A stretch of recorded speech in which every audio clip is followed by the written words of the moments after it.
Hey,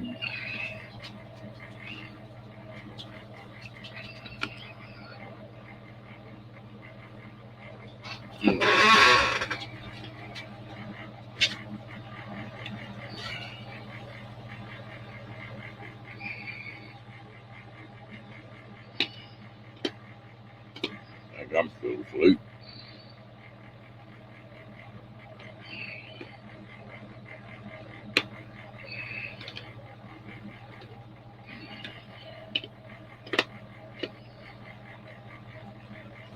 No, not awake. Still asleep. Give me a kiss.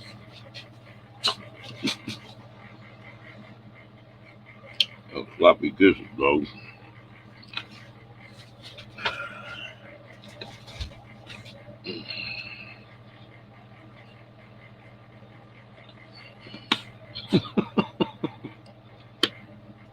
Mm.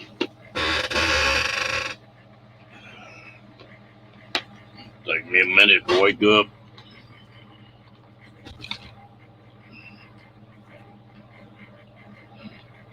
Hello, can't go on.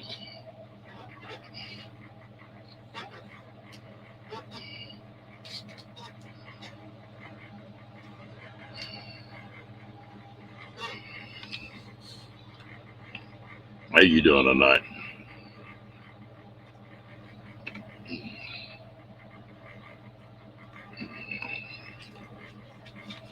Well, don't pay no attention to me tonight. I'm still asleep.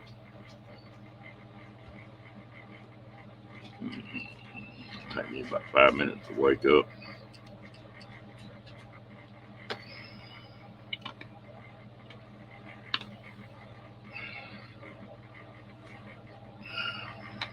Hello, Steve.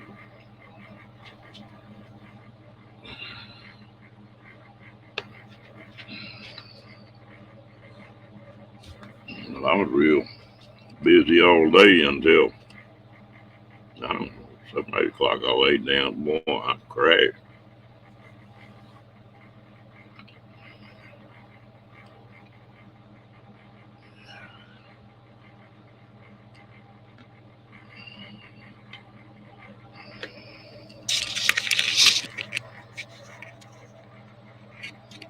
What do you want? Give me a kiss. Give me a kiss. Give me a kiss. Give me a kiss. You want a treat?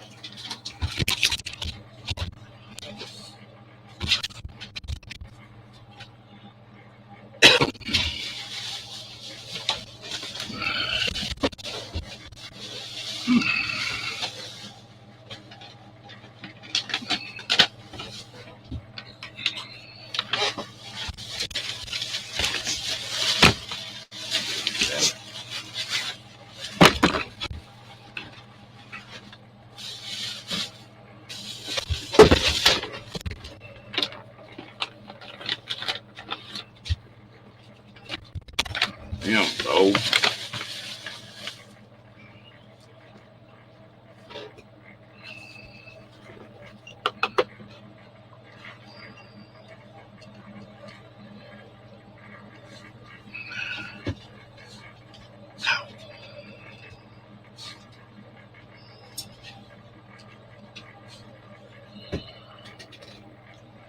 Oh,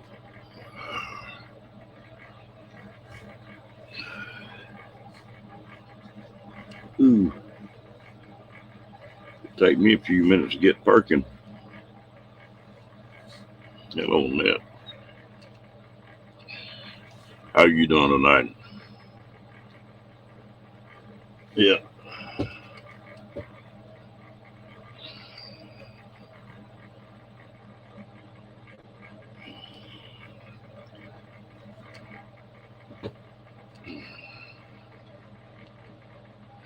Yeah, if it hadn't been for him, I wouldn't woke up at all. Doing stupid dog. Hello, Janet.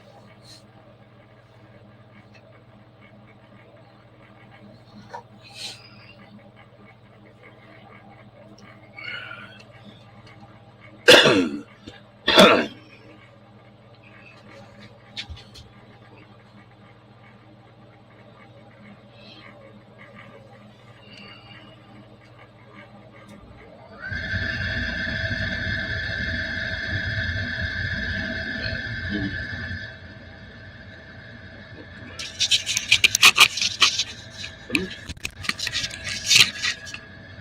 get fashionable all of a sudden now.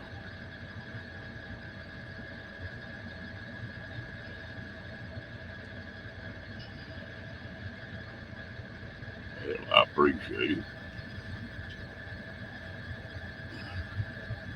Yeah, I must have been. But hey, man, Scotty, it hadn't been for Rocky jumping on top of my head. I'd still been asleep. Oh, it's been busy, and I laid down and went to sleep.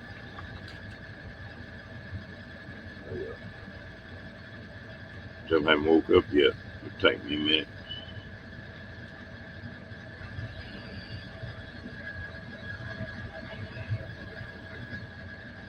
Oh,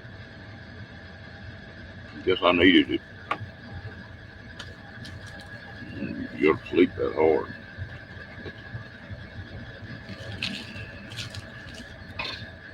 Mm. I tried that new grill out.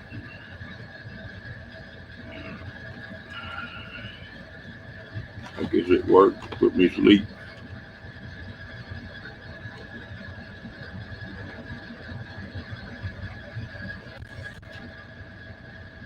Where you from, Nat?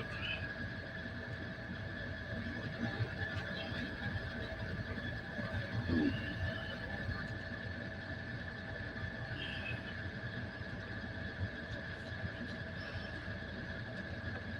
Mm. I ain't no telling. I bounce around in here on a few different channels.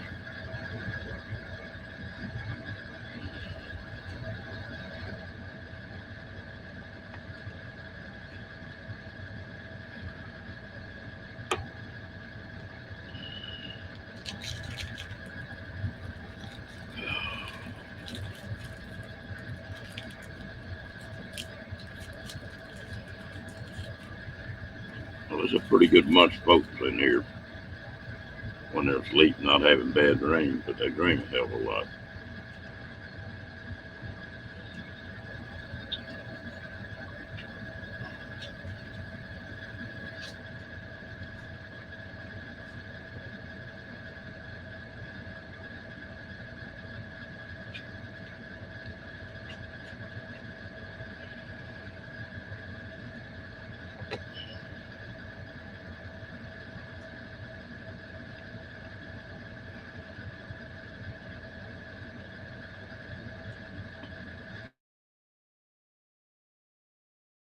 The same in.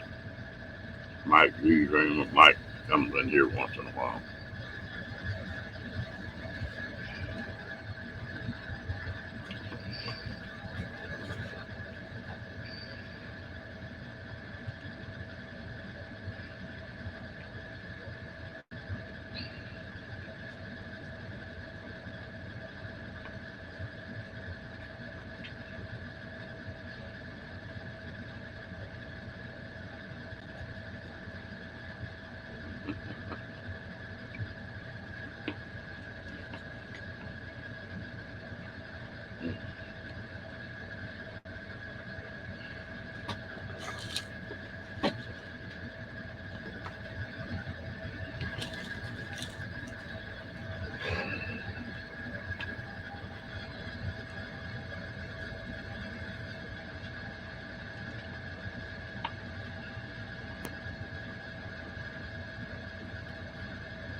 Mm.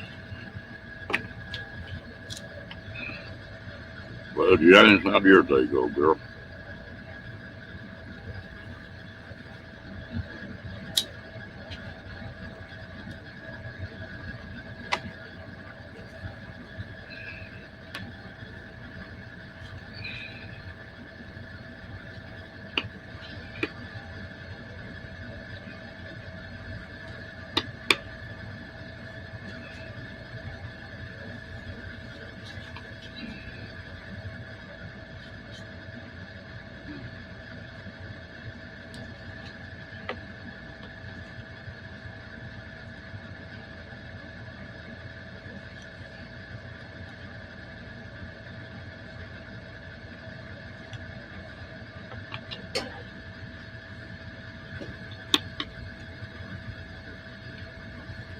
Dang, you getting plenty of rain over there, aren't you?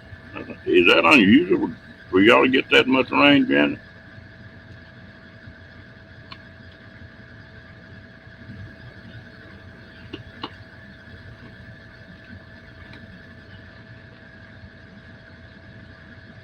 Yeah, football's on the roll again, isn't it?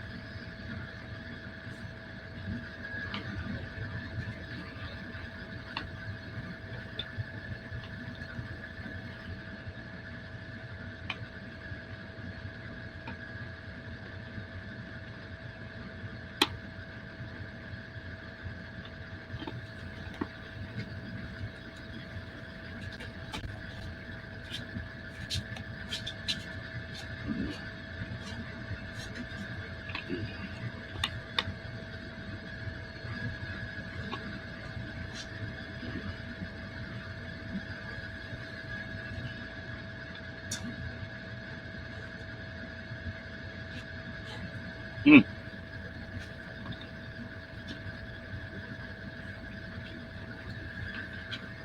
I know we talked to you several times this year, and it'd be raining, storms, and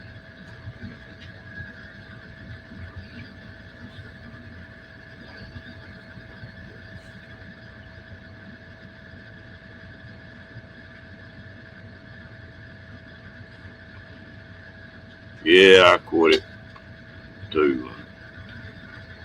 They, I don't have much respect for the whole damn crew anymore.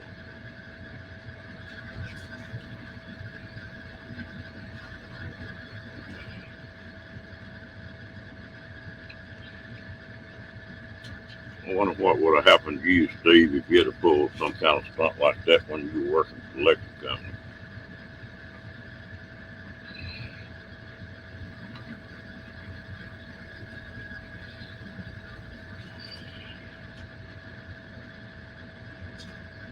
I appreciate it.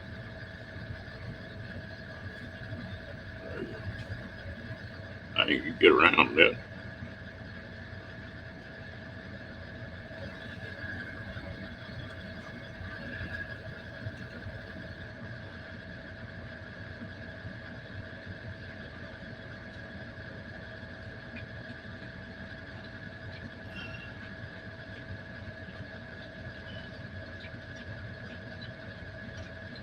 Hmm.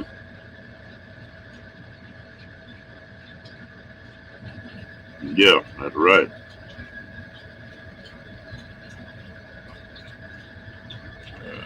Crazy. Hello, James. How you doing tonight, buddy?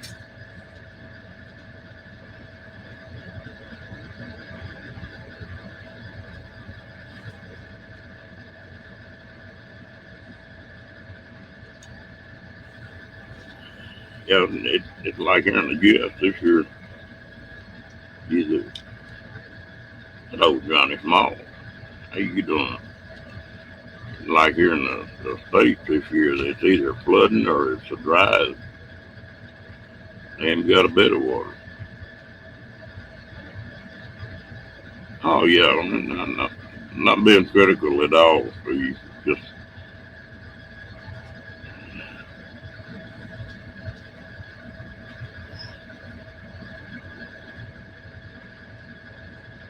getting your stuff packed up and ready to go, huh?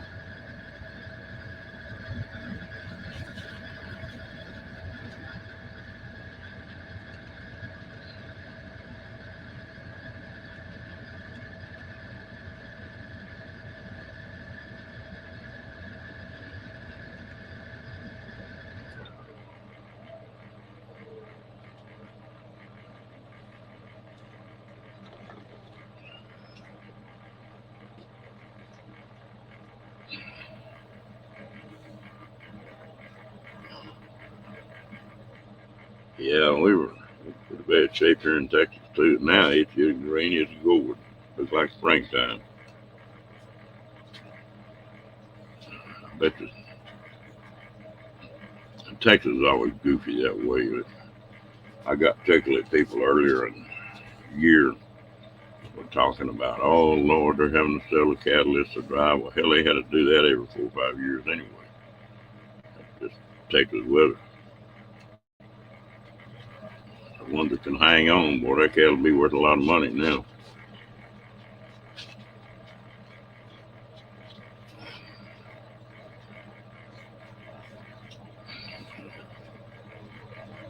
That's just a normal cattle market down here.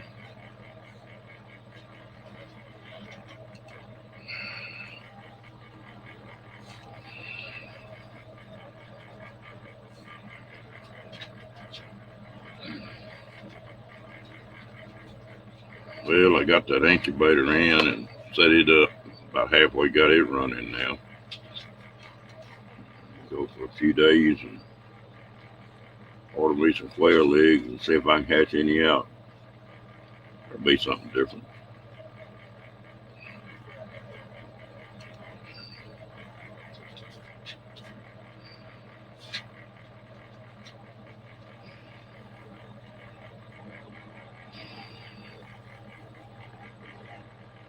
More than the drought's about over with.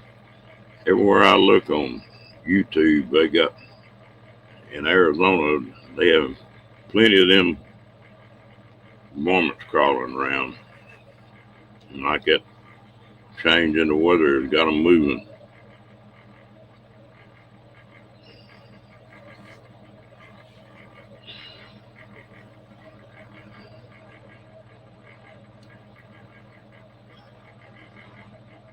Now,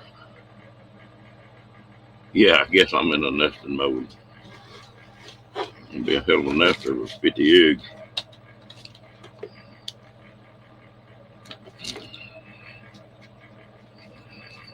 I got to reading about they were taking some of those quails and making poppers out of them, putting jalapenos and cheese and wrapping them in bacon, and they were putting them on a grill first, and then taking and battering the things and deep frying.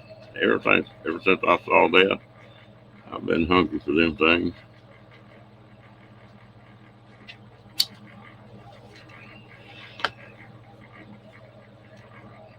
Well, it must be fixing to change pretty good because even here in Texas, I'm seeing a lot of snakes crossing these highways, and usually that's when they're heading back to their den.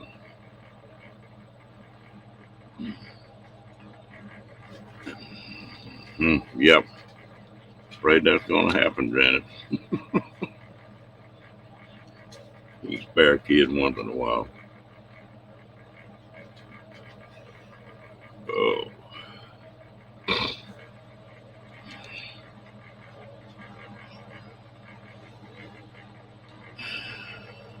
oh, Michael, I think you doing that, or Michelle?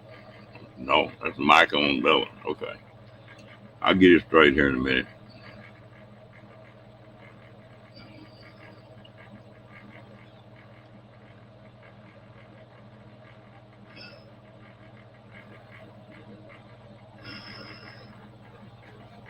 Yeah, and they go trying to find a place to den up. I was reading an article about the rattlers, and they thought they stayed pretty well in the same area. They said a rattlesnake would travel up to 25 miles a year, and they go back to the same place every year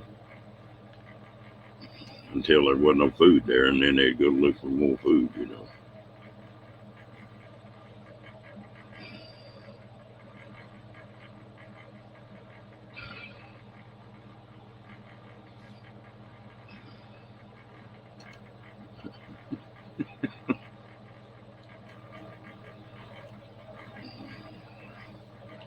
Yeah, this is gonna look like a locker plant for long. A buddy of mine bought 50 little chicks here a while back.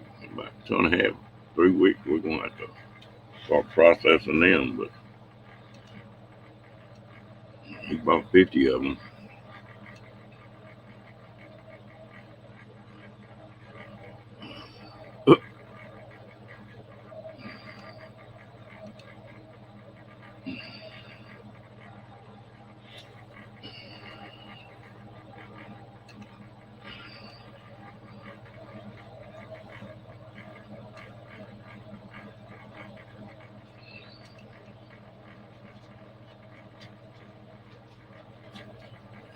And these big quail are different. They're going to be sort of different deal raising them. It'll be sort of interesting, I think.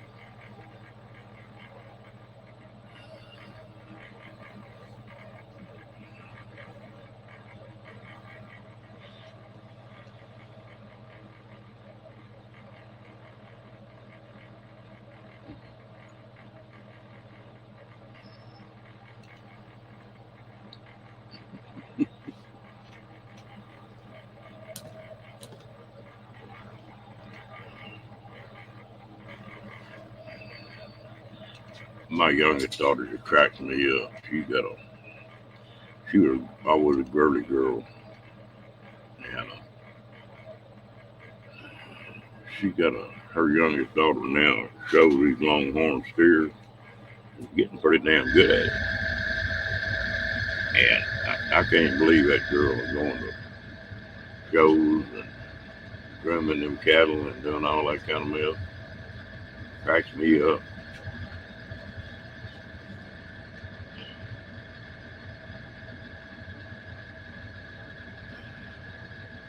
Yeah,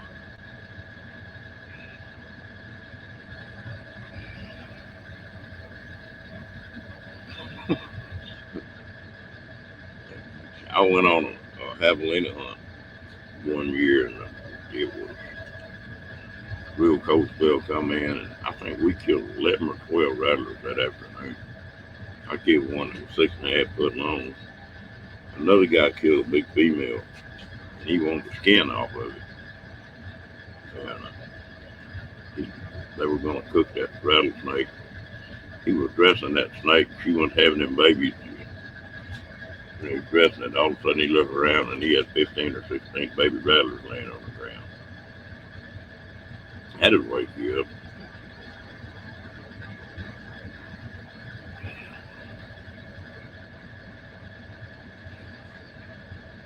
Uh, I can't get away.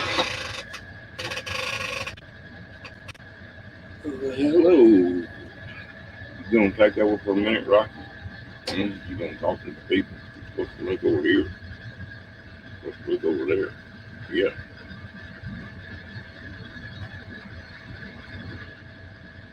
Hey, think I'm a step through?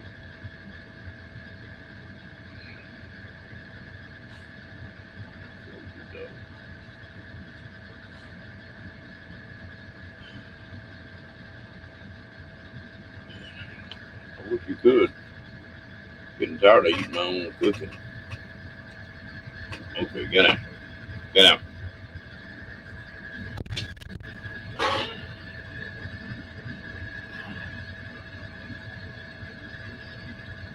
What kind of casserole you're making? That's a rocket.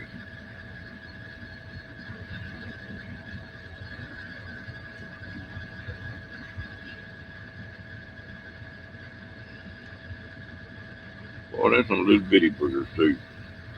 I flipped a water trough over a couple years ago, and wasn't paying no attention. All of a sudden, I looked, and there's a little old bitty baby rattlesnake coiled up. It wasn't big as a saucer. I got to messing with him. I messed with him a long time before I ever got him to strike even one.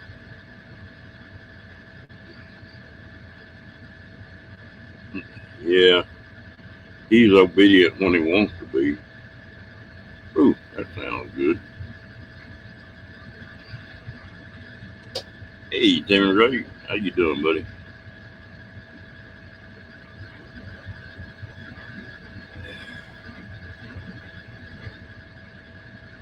Ooh, sorry about that, folks.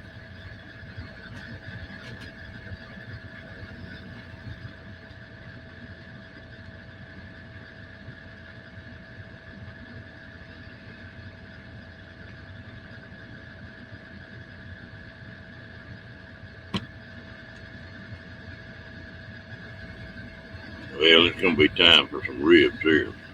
I haven't cooked any in a while. I'm gonna try that new grill out.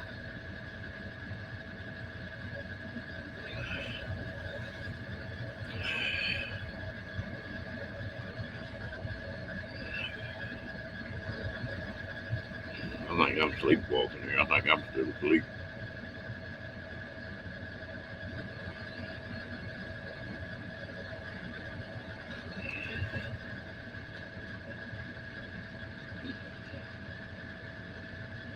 You want to come up, Steve?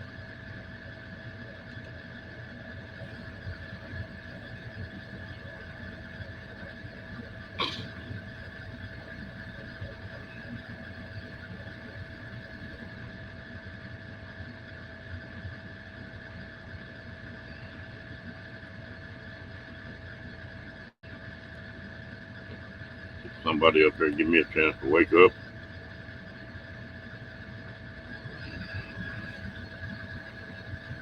I think it's dead, Diane. For now, anyway.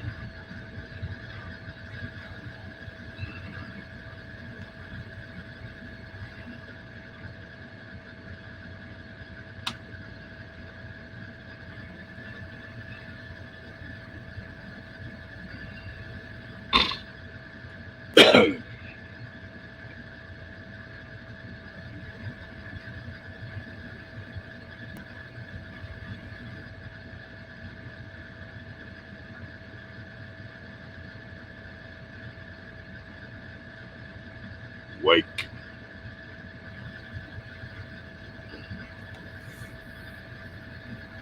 Hey, Steve. How you doing? Oh, hell, I lay down and took a nap and I can't get woke up.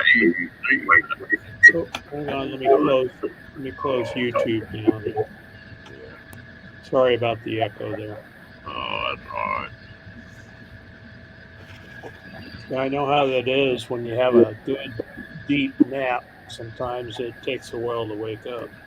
Yeah. If Diane hadn't called me, hell, I wouldn't have woke up. Ah, okay. I saw that comment earlier. Yeah. Yeah. Oh, yeah, I don't usually go to sleep that deep. I guess I needed it. Yeah, your body tells you when you need sleep. You ought to listen to it for sure. So, Uh, what's new? Are you going to be doing any traveling? well, I sort of got caught in a jam waiting for some stuff to come in and just put my traveling off a week or two. But yeah, we're fixing to. Uh, I bought that new cab over and I'm doing decided I want to change a couple things in it before I stayed in it 2 or 3 weeks. Oh, okay. Where you headed? I really don't know. I've got a friend of mine, never been there either, but I never have been to Cap Rock Canyon here in Texas, and there's some, uh, that Cap Rock is on Paladure Canyon, which it's the next to the Grand Canyon as far as being big, but I've never been there, been to uh, part of it, but never Cap Rock. And I'm gonna start there, and then just sort of wherever my nose points is where I'm headed. I That's a think neat way. That's a neat way to travel. Just kind of follow your nose. We've found some pretty interesting places that way. I'm gonna do this trip different than I've ever done one. See, I'm gonna take and like I say, I'm gonna start there, and I'm gonna stay at least 2 days everywhere I stop, and maybe three. And just I never have traveled that way. I've usually wound up at a destination. Yeah. And so that's It's gonna. funny when we're working, right, and you got maybe a week off, and you're trying to cram everything into that week. We did the same thing too. You jump in your vehicle and off you go, and you drive until you get to where you're going, and never really stop and smell the roses. Smell the flowers. And it took me a few years to get out of that mindset. Yeah, this is gonna be the first time that I've been able to do that. Hello, Rat Pack and Meg. Uh, when I was delivering after I retired, well, I delivered them RVs for several years. So I've been just about everywhere you could think of going, but I didn't get a chance to spend any time there, you know. Yeah. And it's like right here in Waco, it's sure not a tourist destination. But I had some friends come in here and they were wanting to go see the silos and some more stuff. And I got to thinking about stuff that was within 100 miles of Waco. And there's a hell of a lot to see. A lot I haven't seen. I know about it, but just you don't do it because it's close to home, you know. Yeah. Troy had an interesting comment. He said, Steve, if I was in a Jeep right now, I'd be drunk and probably putting dents in it. Yeah. It's been a rough day. Well, I know of some guys that belong to the local four-wheeling club that take their Jeeps out and put dents in them every weekend. Boy, some of them boys have got a fortune tied up in them things. Yeah, yeah. Well, Well, I have a couple of Jeeps, but I don't enjoy putting dents in them because I can't afford the $1,500 repair bills, you know. no, I don't tear my stuff up on purpose. Rat pack, you ain't built right for me to love.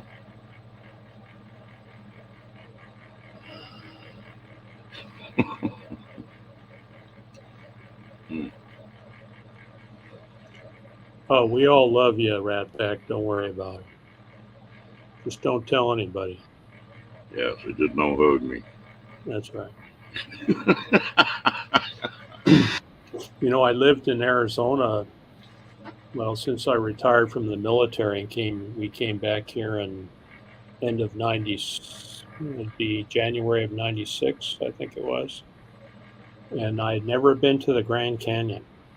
Grew up in Arizona and then lived here for many years. Never stopped by the Grand Canyon. I drove by it 100 times, going to Utah or Colorado or wherever. And after I retired the second time from the co-op, we decided, well, we're going to the Grand Canyon. So, and that was when COVID just kicked off. So we drove up to the Grand Canyon. Of course, the visitor center was closed. There was hardly anybody there. You could still walk, you know, out to the edge on the south rim and look over. Um, and that was pretty cool to be able to do that. But I want to go back so we can get in the visitor center and walk around there. Well, Hey, you know, Meg. I've been to the Grand Canyon several times, and but I've never been to the North Rim, and they claim that's a completely different ball game than the South Rim is. South Rim is pretty commercial, where the North Rim is still pretty rustic, from what I understand. Yeah, I've never been to the North Rim either. Oh, did you get in trouble yesterday with Diane, Ron? Oh yeah, I'm always in trouble with Diane. Yeah. I get to picking on her. She said she Well, wanted to put some dents in your head yesterday. yeah, I think I'd been like Roy. I had skillet upside my head from me aggravating her. Yeah. You know how these women are. Hell. I was on Paula's live. You were in there too for a little while, weren't you? Yeah, Yeah, the latest night she had. My ears started turning red after a while, so I had to jump out after about an hour. But that was an interesting live. yeah. Like me and Cookie were talking. Said if we'd have known that live, heard that live, we probably never would have got married. Yeah, but I asked that question, you know, that they were talking about, and knowing those women. I guess Bree is not divorced; she's married. I don't know if she's ever been divorced, but the other women and a lot of people in the chat, you know, had been married before, including myself. And I was interested in getting their opinion on their outlook and their basically their mindset. How was it it affected by their previous relationships, and it spawned some pretty interesting conversation there, I thought.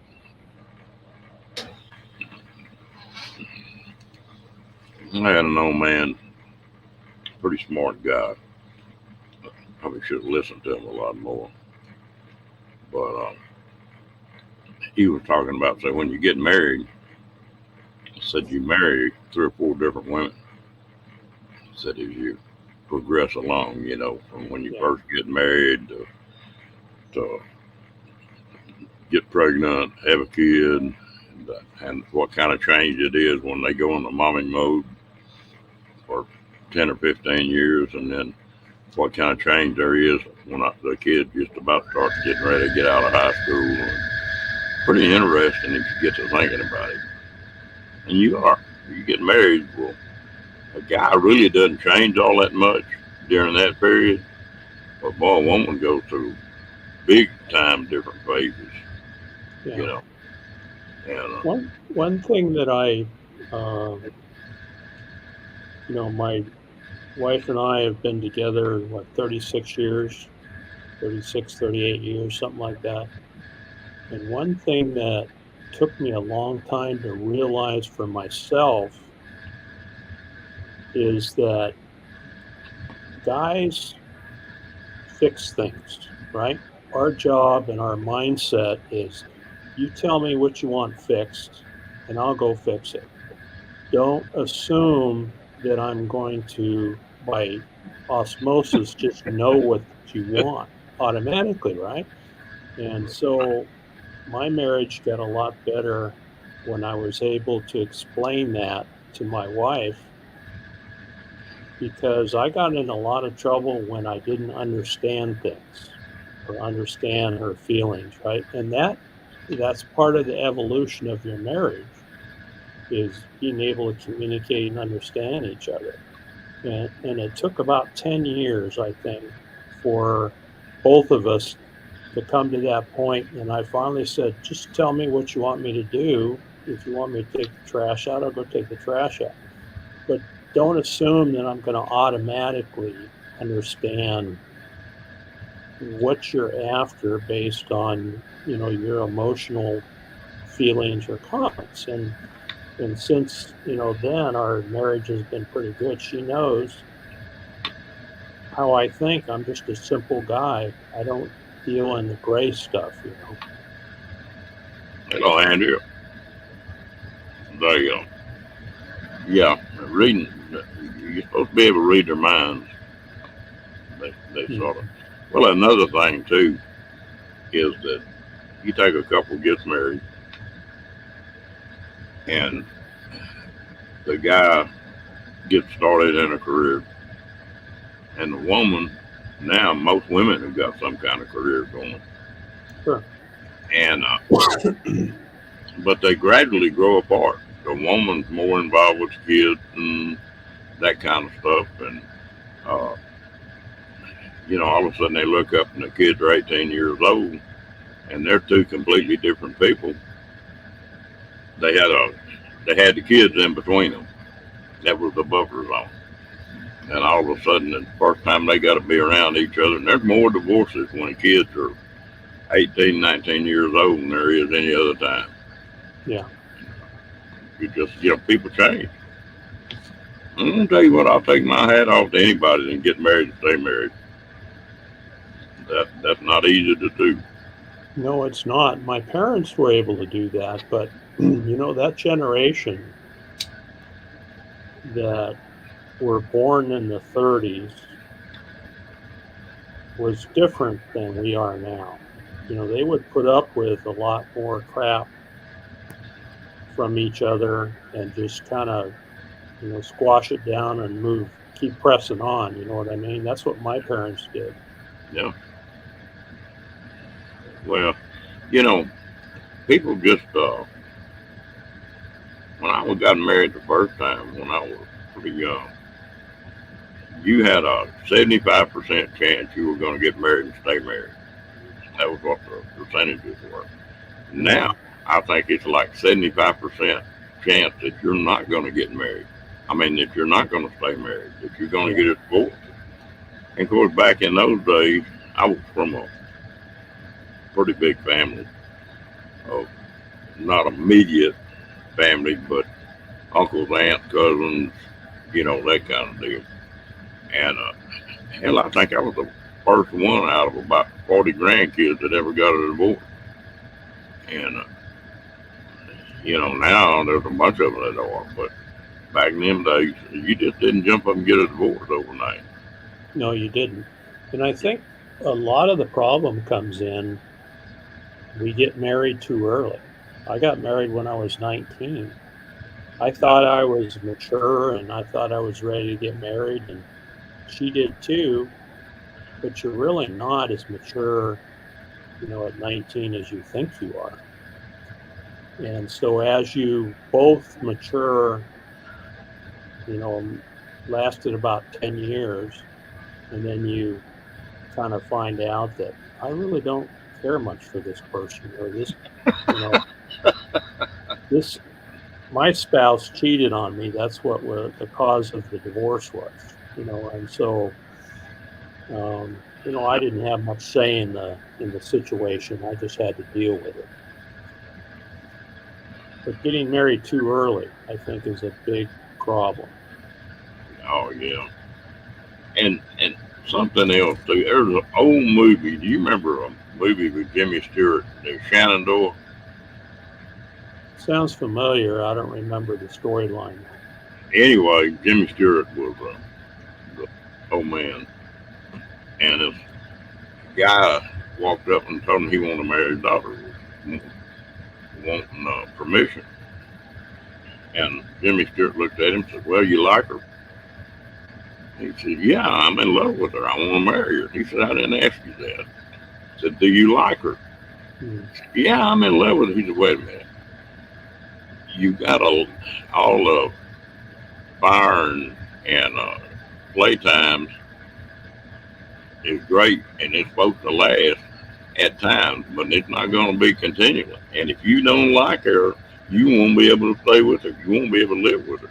And there's Yeah, a you have to become friends, right? I that's mean, you start off as lovers, and that lasts for a while, but you have to become friends, and you have to have each other's back.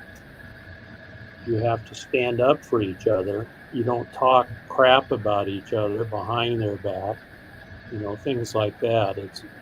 That's how you keep a marriage together. And Andrea asked the question, if we were all single. Now you're single, but I'm married, and have been married for 36 years, and I'm perfectly happy. My wife Oki just, is the greatest thing for me, and I do my best, and I do the typical stupid husband comments once in a while. We all do that, right? well, that's part of cutting up and going on, and Yeah. you know Just ignorant comments in public, but she and I will talk about it, and we'll come home and she'll say, "You remember you said this or you said that?" And I said, "Yeah, what's the big deal?" And she said, "Well, didn't you see so and so's reaction?" "Well, no, I didn't pay attention to that." "Well, I think you hurt so and so's feelings when you said that." So I have to decide, is that a person I'm concerned about hurting their feelings? And if I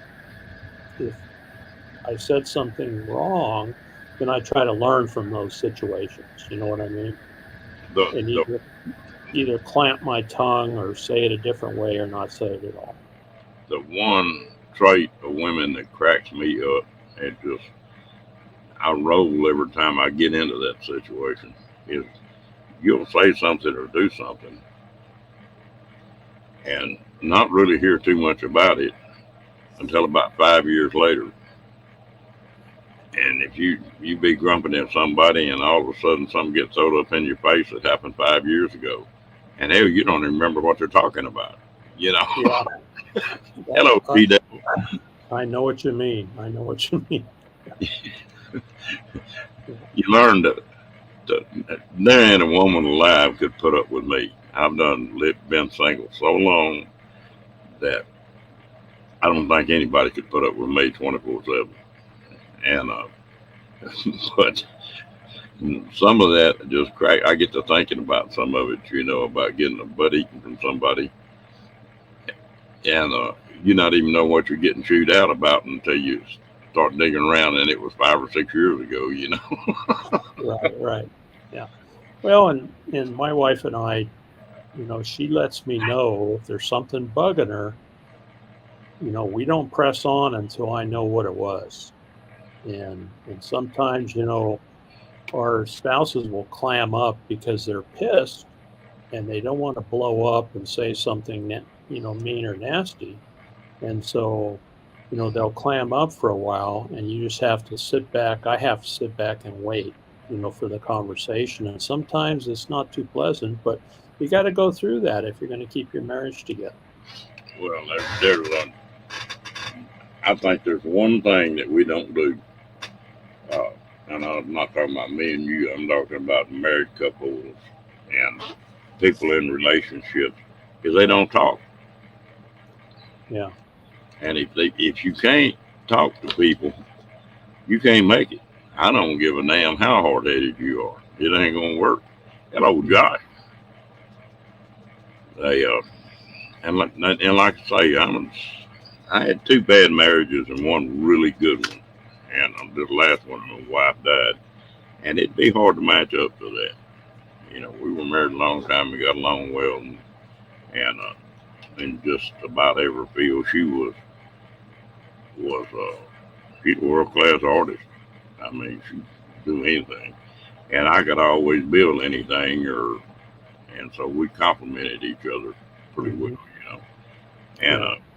and that's the way we met, working on a project. She got a picked a wall mural up to do. Well, it was like 18 feet tall and 140 feet long, and she never had done anything that big. But when you're trying to paint something like that, you're up close to that wall painting, and you can't get the perspective.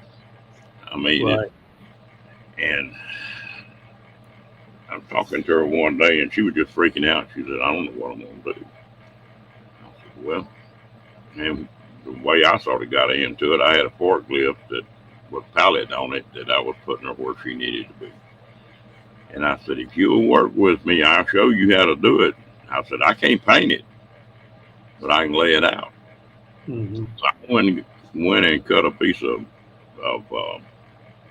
sheet metal that that you put on tin roof, the flat metal that you make molding and stuff out of. And I took that thing and cut it in same perspective, 18 by 140. I said, "All right, now paint your whole mural on that piece of metal." And so she painted it on it. Well, I went in and then put a graph on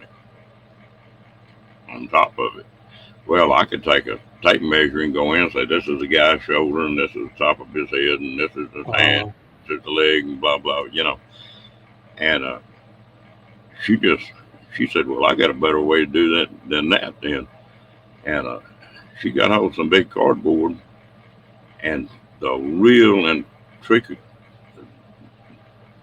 hard to draw stuff, that perspective had to be real close.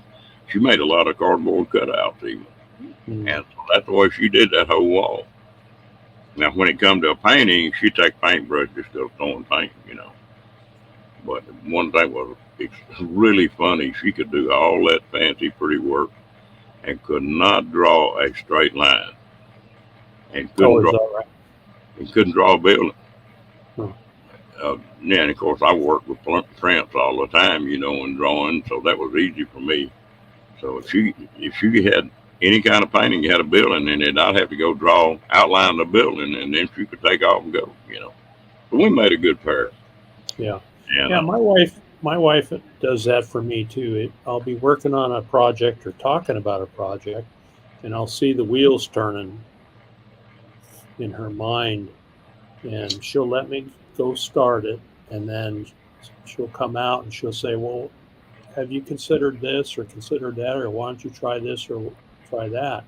And most of the time, she has some really good ideas of of how to make it work, because we just work well together that way. We complement each other just like you and your wife did. Something I enjoy doing right now, and I've done it probably ooh, 10 or 12 times, is people that are just getting into the RVs and they've never owned one, and helping people get through that first time of hooking and unhooking and backing one and that kind of stuff. I've helped several people, and there are 6 men. They were talking about that other night. And now, he don't think anything about pulling that trailer. And I remember when he was just freaking out about that trailer and just eating him up. But I get a big kick out of doing that. Yeah. It's really satisfying to help people, isn't it? I like that too. Uh, Now you can have a bad experience doing that. I bought a casita, and that's a pretty tight knit group of people. And Mm-hmm. I was coming to quartzsite, and I put on there that I was going to be a here, here, here, here, here, and anybody was welcome to join me. I wasn't going to run in a caravan, but I was just going to be wanting to run with somebody. Yeah. Well, I wound up with 4 single women and 1 couple and 1 single guy going. That was the biggest damn mess I ever got into in my life. It was like, well, what do you think we ought to do here? I don't know. If you're a trader, Uh-huh. I'm going to go here tomorrow. Well, let's stay here for a day. No, I'm going here tomorrow. But Yeah. I don't like getting into I don't need it. that stuff either. Yeah. I would just as soon, boondock by ourselves. Well, Bob Wells is a pretty smart cat. He got some people. Yeah, he got some people that come up with some pretty good ideas. Mm-hmm. And it just I may take and see if I can't find one of those caravans here. I think that would be pretty neat just to pull up in one and travel with them for a few days and just see if you liked it or not. Because the way I understand, and there's a couple more clubs that they've got caravans that are all single women. They got all women, Mm-hmm. and they got caravans that are all men, and then they got caravans that are couples or mixed people. And you've been married a long time, but I don't know if you still can relate to this. But when you're single and everybody else is married, and you don't fit. I mean, it just Yeah. Yeah. Yeah. I get that. and I think that might be a pretty good day. But you can leave that caravan and come back and join back up with it. You're Right. not. Right. And Bob Wells did that when he was first starting off. He helped a lot of women nomads who were traveling by themselves and just getting into the nomad life and worried about their safety. And so he put together these caravans. In fact, he led the first few and then kind of took off on its own, after that. But it was a great way for women to travel together, and there's always safety in numbers, But but something else that freaked me out, there's a hell of a lot more women solo travelers than there is men. yeah, That I think that's true. Yeah. and some of them are solo travelers and are married, and their husband just don't like to camp, and they like to camp, so they go. Hmm. I know Yeah. several ladies like that. Yeah. Yeah. You've seen Bree, right? TGIF. Yeah. I always assumed that she was a single mother. I know she has a daughter. I just assumed that she was a single mother. And last night on Paula's live, she mentioned that she is married, but her husband and her kind of do their own thing, and whatever that means. But I didn't realize she was even married based on her interacting with her in the chats and watching her. She's making videos now, but also Instagram. Yep. She cracks me up. She is Yeah, so she's funny. funny. Yeah. And in chat now, she can run with the best of them in chat. But you put her in front of that camera, and she Yeah, just she gets nervous, and she doesn't need to because she's a beautiful young lady, and she's very intelligent. She speaks well, but I think a lot of people, when I got into YouTube, a couple of years ago, I was nervous too getting on camera. But these people in the chat here are friends. They're not here to judge us. They're just here to interact with each other, say hi, and you know. So it's more comfortable. I'm more comfortable now than I used to be. But she's just getting into that now, and she'll get through it. But well, she cracks me up. She got a good sense of humor. And I told her the other night in some chat, I said, Bree, I bet that damn smile of yours got you into a hell of a lot of trouble and got you out of a hell of a lot of trouble when you was a kid. yeah, yeah, yeah. She's a sweetheart. Diane says Bree broke hearts all over YouTube by saying that she's married. That's funny. Yeah. Well, Paula lost a hell of a lot of subs when her and Nate got together. It was Did she? funny. Yeah, Oh, sure did. I was happy to see her find her and Nate. I was camping with them right next to Nate up in Quartzsite when he and Paula met, and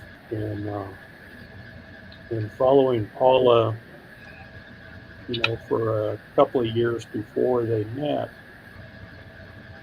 she had a rough time.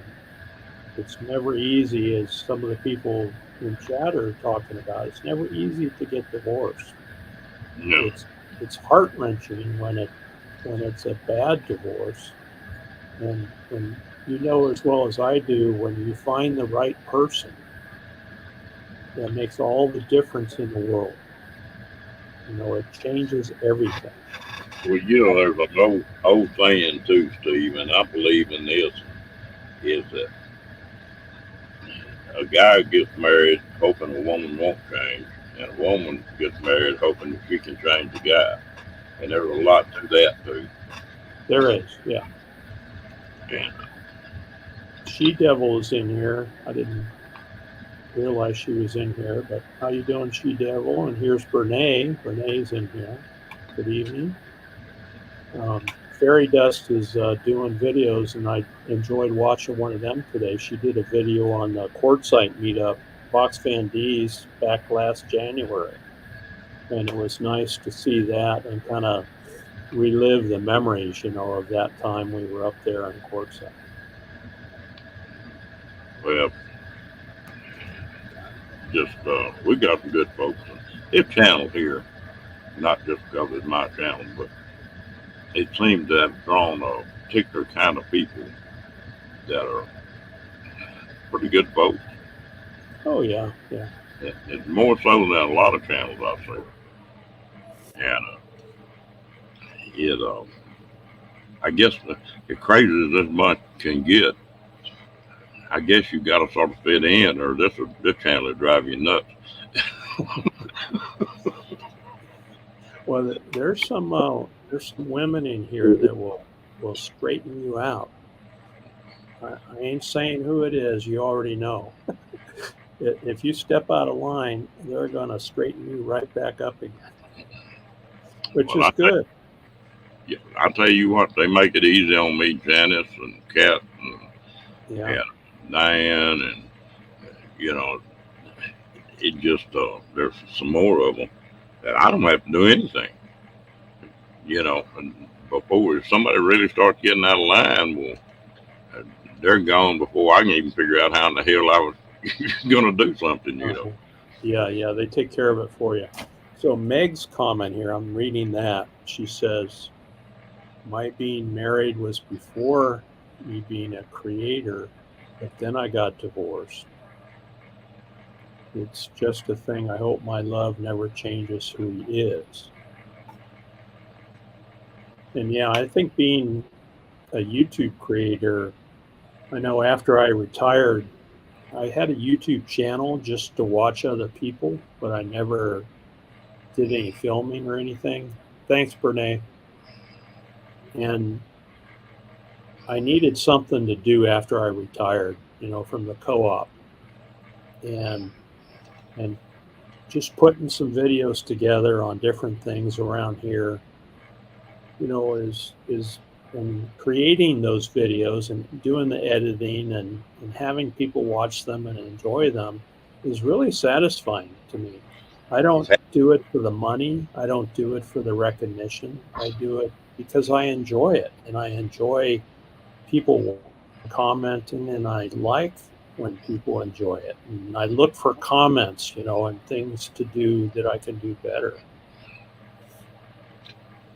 Well, and all my life, I had an old man one day, and I didn't realize this, but he came in. I ran that steel shop, and he had a little old small job there, and I had 3 or 4 big jobs going. I had about 20 guys working for me, and I told him, I said, "Hang around a minute, I'll fix it for you."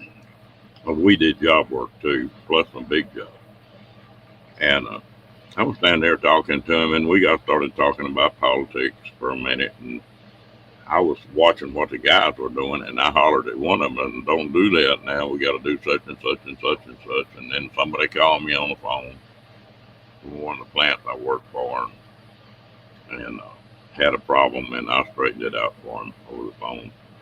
A guy told me, said, "Damn, I'd hate to have to work for you." I said, "What are you talking about? I'm not hard to work for." He said, "I'll sit right here and watch you talk politics, work with your hands fixing my job, watching guys doing their job, and telling them what to do, straightening problems out on the phone." And said, "You're just relaxed. You're just doing, what you're supposed to be doing." And he said, Mhm. I said, "Anybody can do that." He said, "No, anybody can't do that either." And I didn't believe that for a long time. I thought anybody was capable of doing it, but uh, there's really different levels of what people can handle. The best hand I ever had in my life, as long as I was just somewhere in the area, he could take anything and go with it and do it. But if I was gone and wasn't there where he could ask it, he might never ask me a question, but where he could ask me a question, it just blew him up. That was it. He couldn't handle it. Mhm.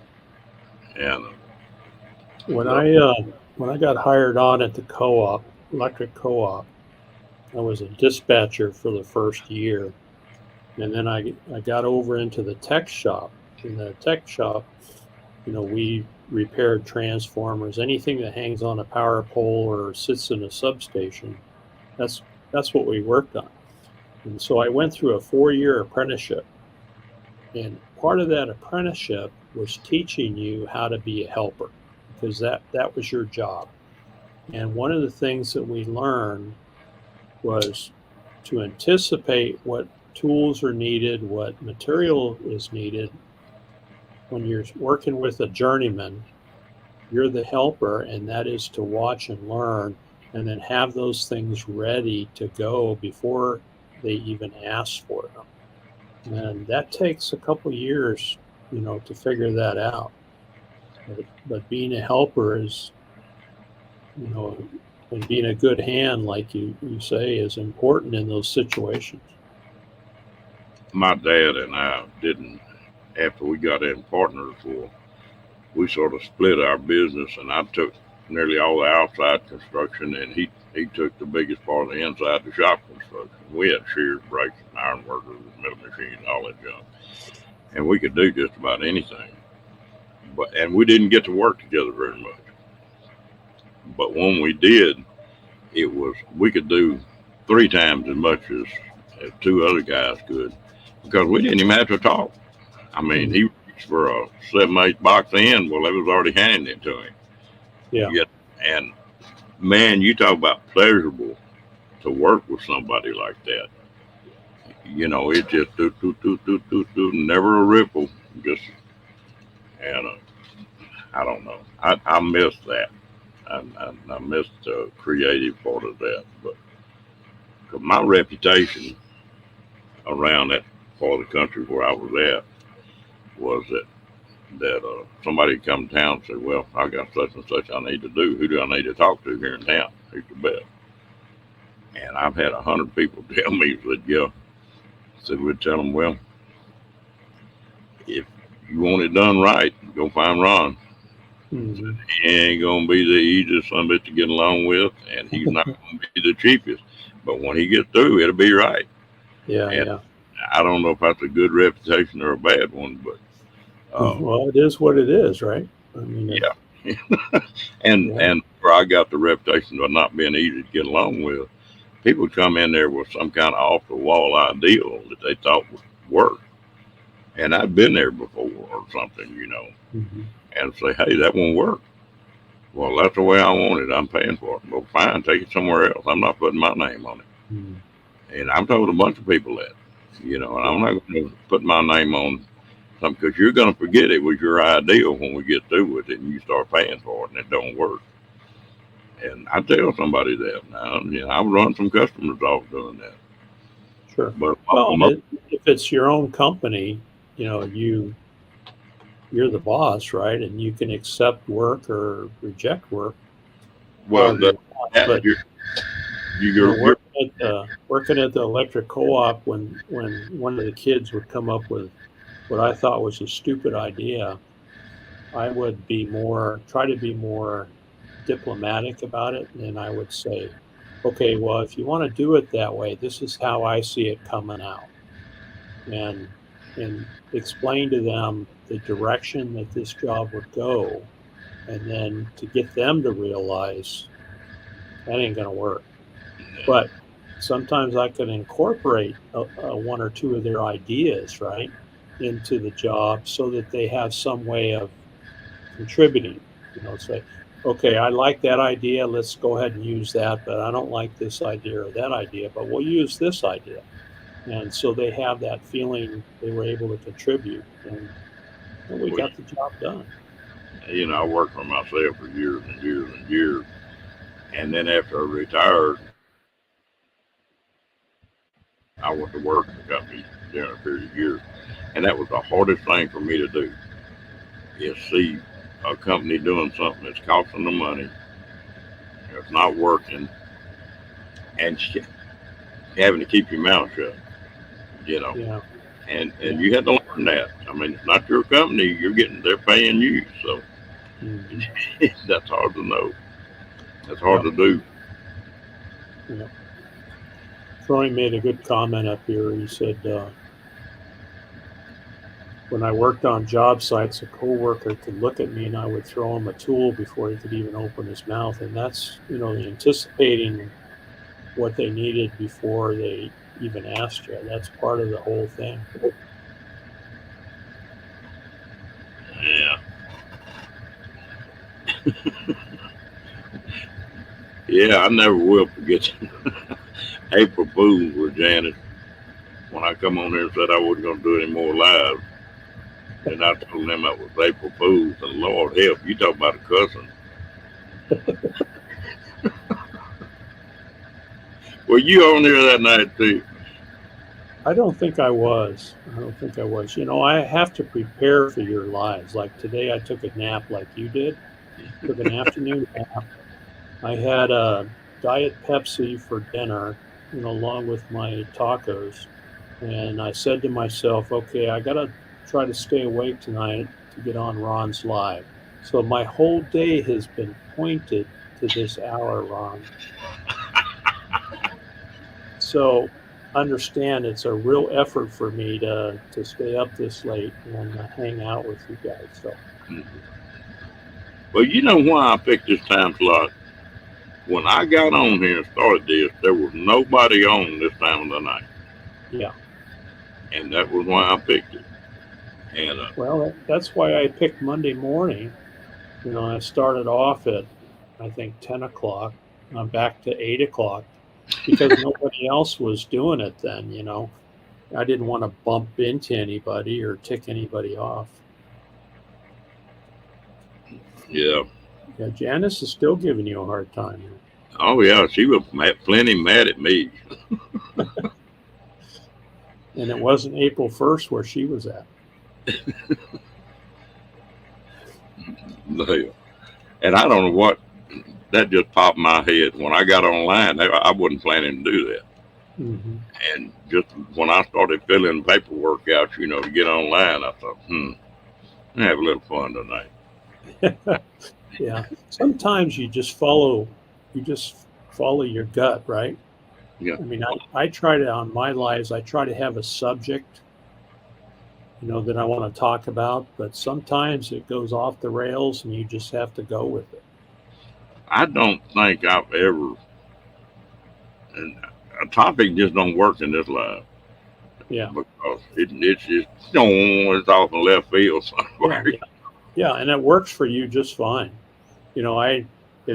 Monday morning, you see a different group of people, in my life. They're not the late nighters that you see that you have.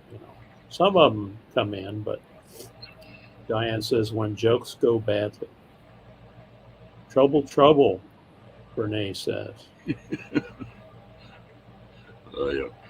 Never works in here, Janice says. Yeah, I've learned that, Janice. Ain't no way, Prince. I've been doing this a long time, and I probably ain't gonna stop now. Yeah. I tell you what, I love to get in Ava's chat. Mm-hmm. I like to aggravate her. And I think she gets about half mad at me because Doug will talk in my chats and in my lives and he won't talk to her. Well, he asked her, my understanding was, when she asked him to, play instruments with her during her lives, he said, I'll do that, but I don't want to talk. I don't want to have to talk. That's the end of his workday, right? And Yeah. so he's come home, he's tired, he's willing to help her out and play music with her to support her as his wife, but he's not interested in interacting. Right after work, you need time to come down and relax and kind of decompress. But evidently, you get him cranked up when he comes up here. Yeah. It's that don't bother me a bit. Diane. I ain't gonna get on somebody else. Somebody else. Oh Lord. Well, I tell you what, we have a lot of fun on here. I enjoy it. I sort of miss it when I'm not here. You know, just Yeah. and sometimes I don't want to do it. Till I get in here. But I've done. I got to count the other day. I've done about 250 lives, and I think I missed 4. We've had 4 nights that we wasn't here. Yeah.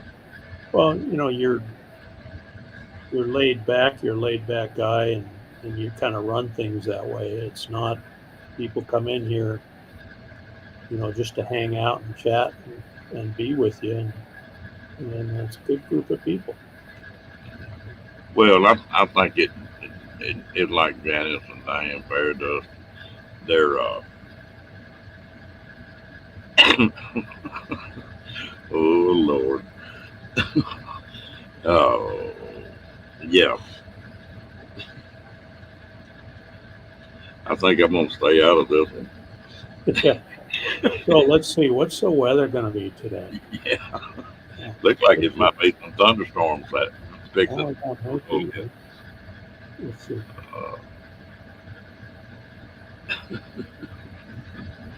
Yeah, it might have been bad. Hey Siri, what's the weather tomorrow?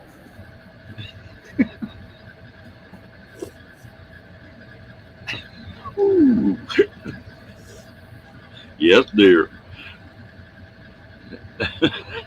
And that is time. Meg, you gonna crash, girl? No, you have a good one. I appreciate you coming in. Hope you have a great day. Janice, send some of that rain over here, would you? We could use it here in Arizona. Well, I tell you what, I'm really looking forward to getting out there quartzsite this year. They, and I pretty well got my rig together. I got that cab over set up. I've got that big trailer, but I don't want to pull it this year. Uh, I'm in the process of building a rack and motorcycle on the back of that cab over, so That'll be great for running around quartzsite. you know, so that way I don't have to beat my truck all to pieces. Yeah. You can run to the store, and pick up supplies or whatever and bring them back to camp. Well, that's like that. What is it? Desert Bar or something? Every Yeah. time I've ever been out there, I've never been to it. They've always closed or something, Mm-hmm.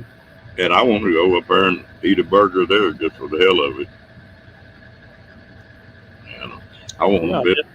it's a cool place. It's busy, but you can sit outside and they have cold beer and they have good burgers.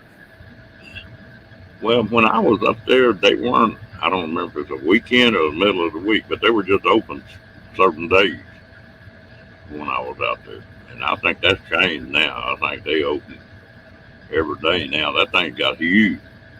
Yeah, yeah. When it gets busy, they'll be open every day. You know what I like up there at Quartzsite too is like the flea markets. I found an old ammo can from World War II. It was the 50 cal can, one of the small ones, and I put it in the RV as a toolbox. Wait for it. And I put it in the RV as a toolbox, but it's an old World War II ammo can. You find all kinds of stuff like that. Oh yeah. That we collect weird stuff. But you see something, it's like, oh hell, that'll work for this. Hello. In the military, I was an ammo troop, so yeah, Troy, we're going to be up there somewhere around where Roy and Becky are. I think they're going to be in the Posta South is I think where they're going to camp, and there's a place kind of towards the road, towards the main road, north-south 95 road, where all the YouTubers camp. They call it the Circle, and I think that's where Roy and Becky will end up. Also, CRView will be there. There'll be 6 or 8 YouTubers up that way. So, yeah, we'll be up there. I don't think we're going to stay more than a couple of weeks, though. We have a home base here we have to take care of, so we'll go up there and spend a couple of weeks and then head back. But if I get out there the right time of year and y'all are anywhere close, I'll come by and buy a cup of coffee for you. And, Yeah, that'd be good. The Sand Van is here. Watching their videos yesterday. Well, I told you about wanting to hunt out there eventually, and you know a lot about that part of the country. Well, yeah, I'll pick your head on that. And sure. That's one thing about that cab over. It's self-contained. I can just pull off wherever I want to. Yeah, in October, about the 1st of October, we're going to start seeing the boondockers show up out here. We live out in the monument, and it's 129,000 acres. There's a lot of nice boondocking areas out here. And the rig that you have would be perfect for that. There's a beautiful spot just to the north of us, about 4 miles. Great boondocking up there. Well, so I'll have a way big head start coming in with somebody that knows the area. Mm-hmm. And I guess I'm an outlaw, but I enjoy boondocking by myself. There's something about getting up in the morning and sitting down outside with a good cup of coffee and yep, a good dog. It's hard to beat. Yep. Something that I like and that a lot of people don't do is I like to get up and watch the sunrise. I'm generally an early to bed guy, and I'm up before the sun comes up, and I like to stand outside with my cup of coffee or walk around our place and watch that sun come up. That's just the neatest thing for me. That's something that's important for me. But this is going to be a different trip for me. Uh, and Starlink is going to be a big part of it because in most places that you camp, I don't interact with people all day long. I'm pretty well by myself. Mm-hmm. We get in here at night and cut up and go on. Well, if Starlink works out like it looks like it's going to, I can still run these lives every night if I want to on the way Yep. out there. You'll be able to do that, no problem. All you need is is the north sky, And when I took our Starlink up to the mountains where Roy and Becky are, I learned if you set that thing up under the trees, you can get out. You can get a signal, but it's going to be real jumpy and a lot of interruptions. If you get a clear look at the sky, you'll have no problem no problem at all. And that's really going to be sort of a weird deal to still be connected and not, but be traveling. Mm-hmm. You know, Yeah. before it was hit or miss. You might have internet. Of course, I wasn't running live then either.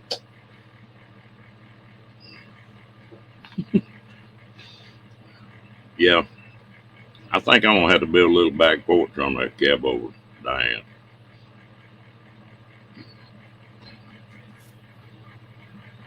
Just like I told them, I was housebroke unless they had a front porch. Yeah, I tend to mark my property quite often, and my wife hollers at me, but it's my place. Troy says he's more of a sunset man. Well, I like the sunsets too, but I'm up to see the sunrise, and I like to watch the sunsets too. Well, that's one trouble I have when I'm traveling is that I don't have to jump and run anymore like I used to all my life. Mm-hmm. And so I really enjoy getting up in the morning and just even like breaking camp when tent camping and stuff. Goof off for a little bit, and then if you want to put the tent up, we'll put it up. I drag my feet big time in the morning when I'm traveling. And this cab opener makes it where you really don't have too much stuff you got to do. Yeah, I remember meeting Brene at Fox Van D's meetup. There were a lot of people there, and we didn't get a chance to talk a lot, but um, nice lady. Yeah. And I really want to make a courtside meetup with Fox Van D. Yeah, you'd have a good time there. They're good people, and of course the campfire is the meetup spot. Every evening, and everybody has a good time, and you just kind of hang out until you get tired and head back to your own camp. That's kind of the way it rolls. Well, and people gonna be a little bit surprised about me because I'm pretty quiet when I get around a group of people when I first get around them because you sort of see which way the wind blows. I'm the same way. Yeah, I'm the same way. Then the more I know you, you can't make me shut up then. Mm-hmm. And I'm about half a smart ass, I'll admit that. Like, well, did he leave, Diane? I wouldn't go get in the middle of that one.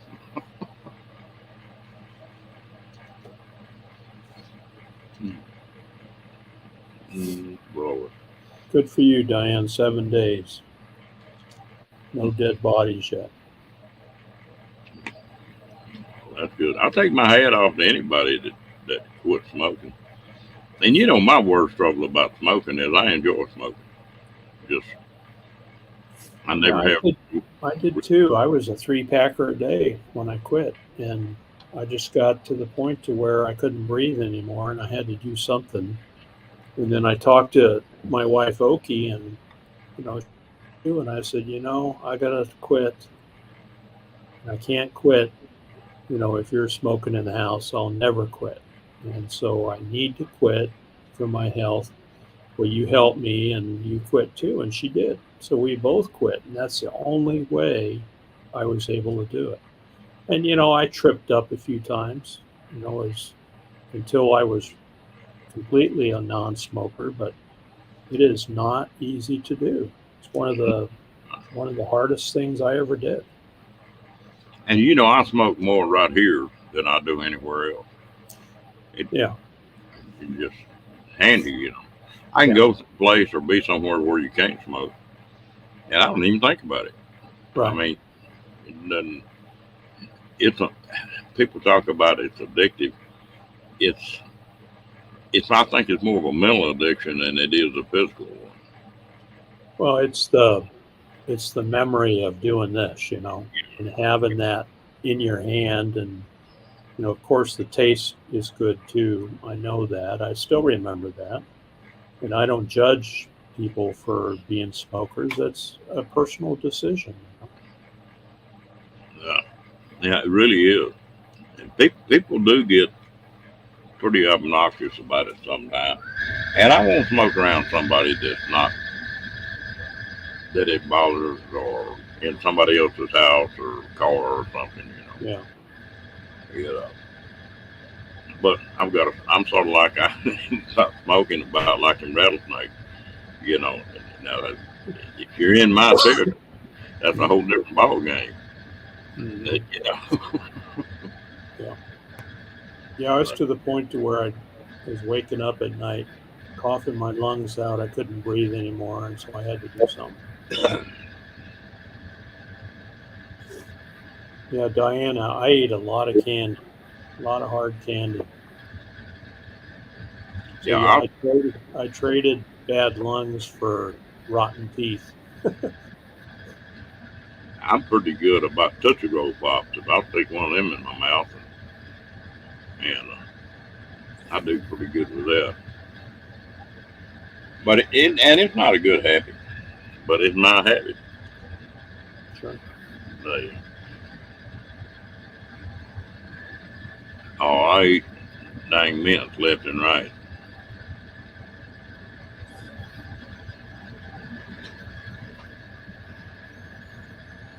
All right, we're up to an hour and a half, so I think I'm ready to go crawl in bed. I got to get up and get my live going in the morning. So Damn, we've been here an hour and a half tonight. I that's can't what it believe says, an hour and 29 minutes. it. Been quick tonight. Yeah.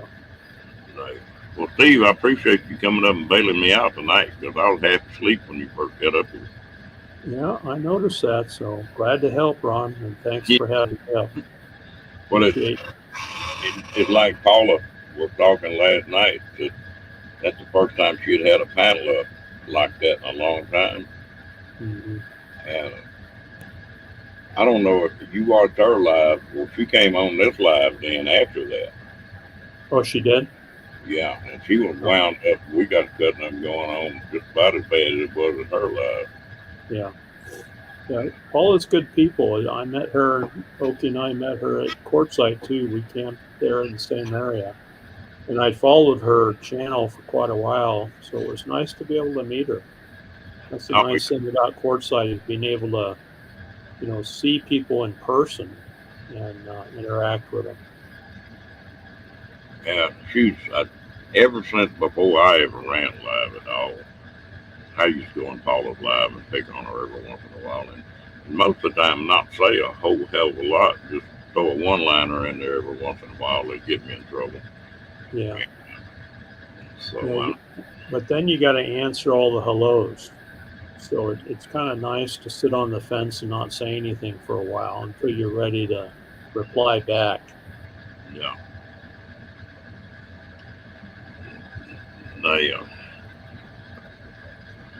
well, just y'all gonna make Steve have a big head here, right back. Troy's a good guy.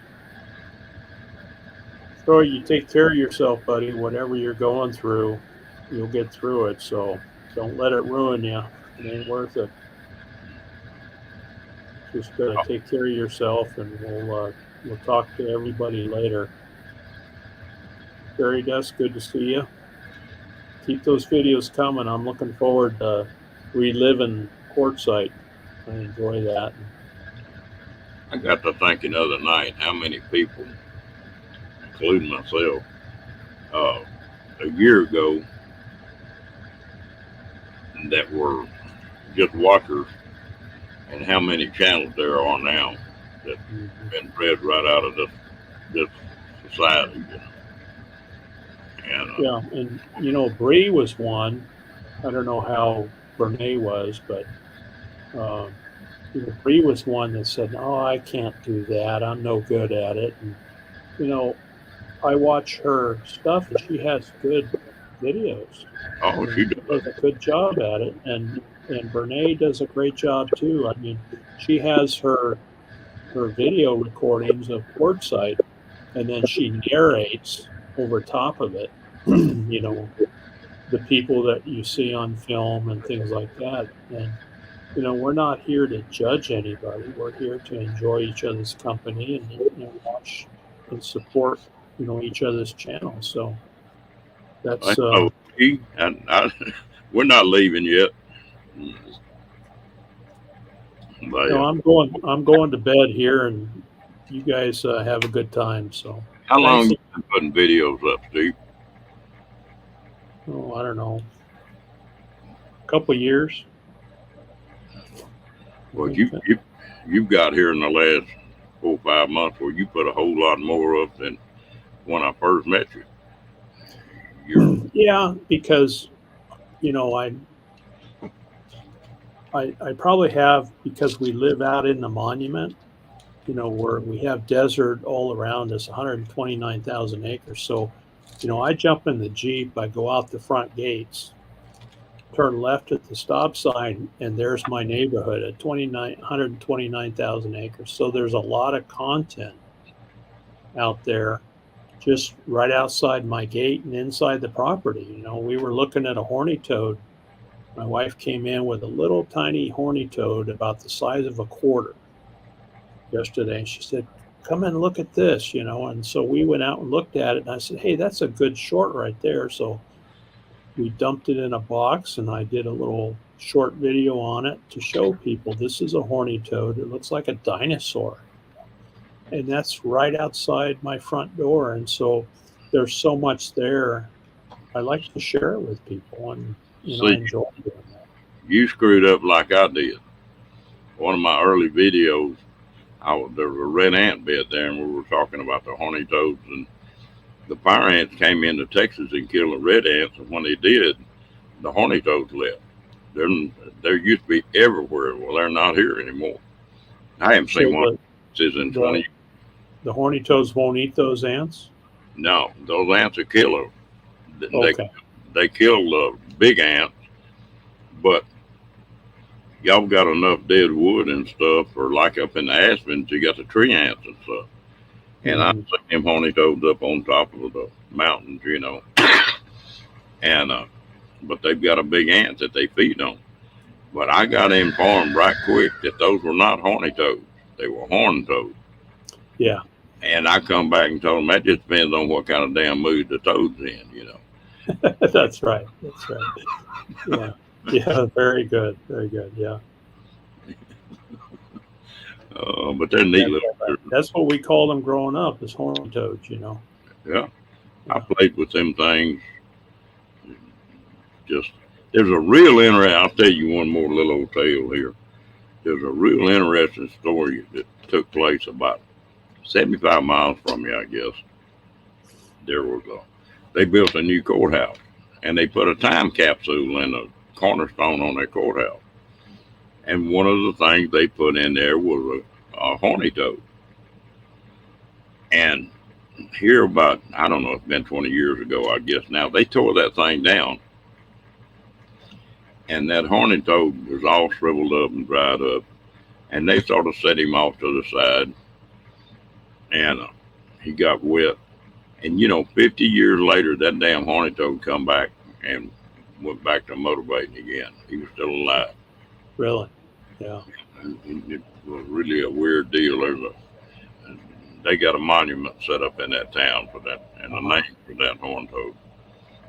It's pretty weird. Those those river toads do that here too. They'll dry up. They'll actually go underground. In fact, I recorded one yesterday.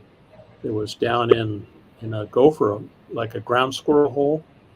And my wife said, "Hey, there's a toad in that hole." So I got my phone down there and took some video of it. And it's down there. You could see it doing the mouth thing, And they tend to dry up after the monsoon, and then as soon as the rain comes back, they like rehydrate and they're out there croaking again. So it's pretty interesting animal too. No Okay, seeing. I'm out here. You have a good night, Ron. Thanks for having me up, and everybody have a good evening. We'll see you next time. All right, be good, Steve. Thanks for All right. coming. There's a lizard here in Texas that they call them scale lizards or something, but they're geckos. But when I lived in the sticks and bricks, had one window that was glazed around, and the center of it was clear. And you'd turn a light on, and that thing bugs would come to that clear spot on that window. And every night there'd be two or three geckos sitting on the edge of that screen waiting. And a bug land on that screen, he was gone. I sit there and watch them things. Yeah, see, you ain't lying, they are.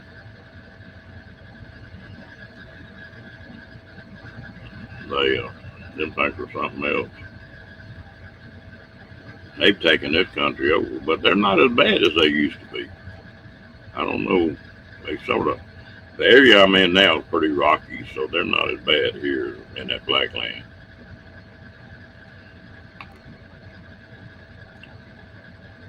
No, you don't want none of the fire ants, rat pack.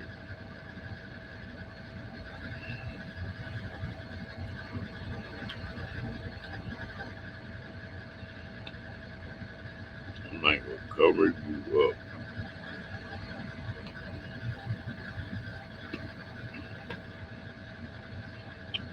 I, you may know this, Steve, but on those fire ants, if you ever get into a bunch of them, reach up there and mix you about half water and half bleach. And you got a spray bottle, spray it on where them bites, where they bite you. And it'll make that little sort of like a pimple pustule. And but if you spray that bleach and water on there, it'll stop them from itching, and it won't make it sore on there where they bite you.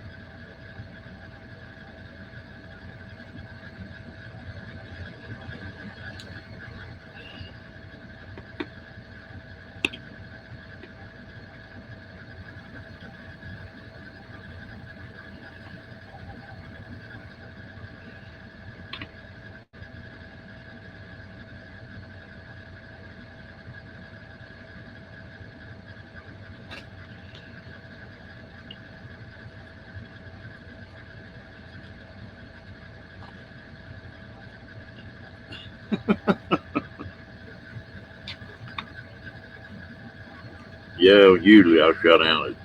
Yeah,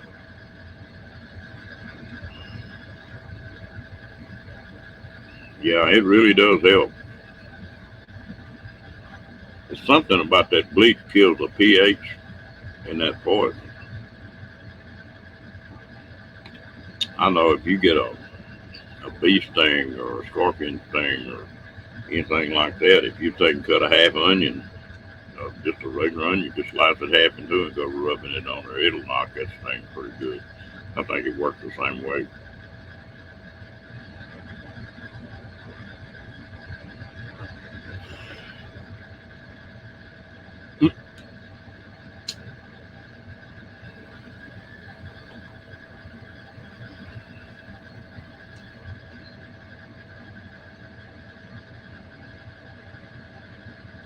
I tell you what, it works. When I was was a kid, I was always getting stung or bit or something. The worst thing I ever had was an asp, a little fuzzy worm. Ooh, them things eat you up.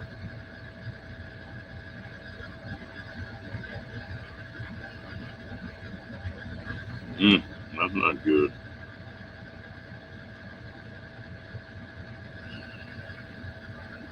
I never have had a reaction from one of them, but it makes you react. We used to take and get a board and fight them bumblebees and wasp nests, everything else. Ain't no telling how many times I've been stung. I was allergic to them. I'd been dead a long time ago.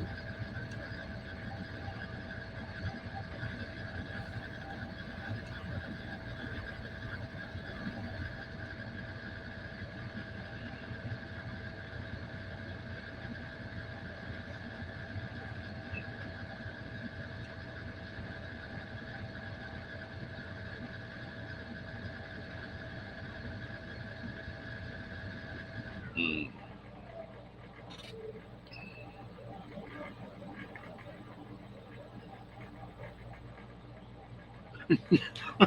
You're hallucinating, Diane.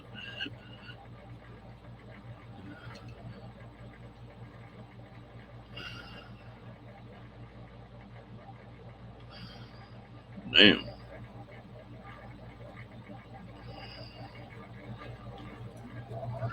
Well, it's funny. Most of the bees here are honeybees or they're European bees. They're not native. The European bees have come in here and our native bees are pretty well gone.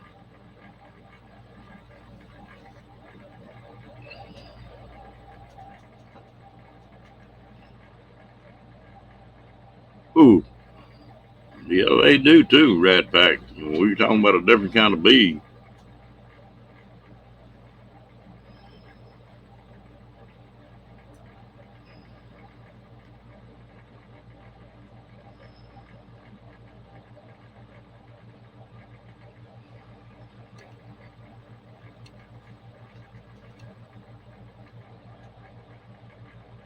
I can tell you firsthand about a bumblebee sting, can't I, folks?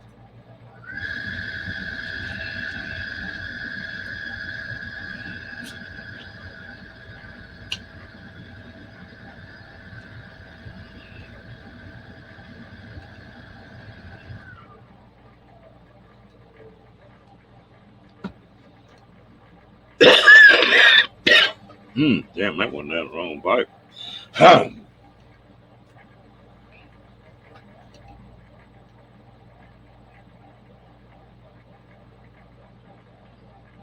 Yeah, that's not the bumblebees that we're talking about down south, rat pack.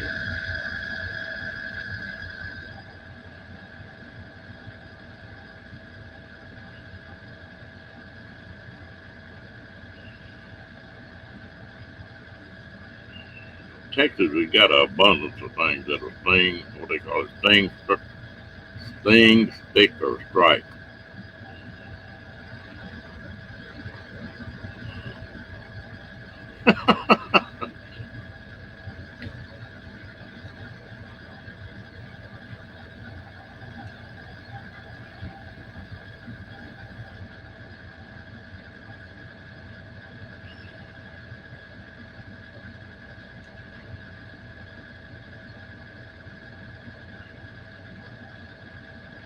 We've got a wasp like that. I forget what they call them things. They look like a king size yellow jacket.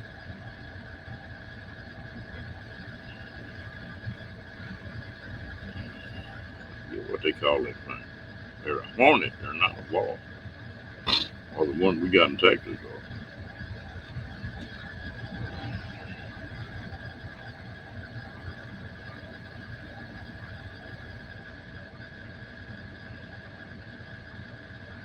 Yeah, there's something else.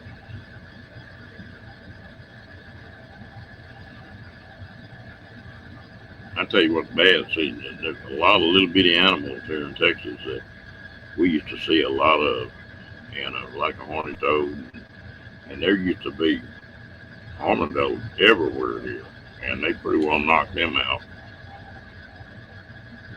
And the wild quail, where we got the fire ants, the wild quail can't make it.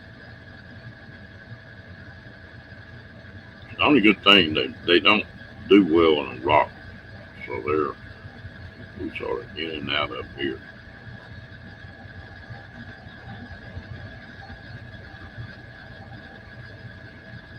Yeah, I ain't no telling.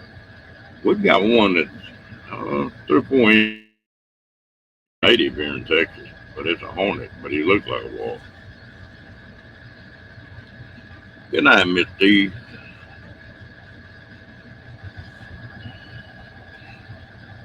Yeah, we got about 10, 12 more minutes, and then we're going to shut this one down.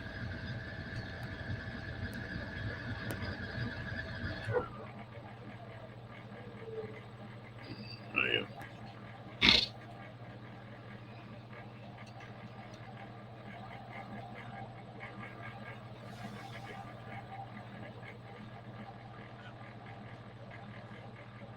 I can't believe Rocky been so quiet tonight. Y'all were talking about that voice, the text. There's no way that'd work for me. I've tried it. Uh-oh. I know it's time to go now.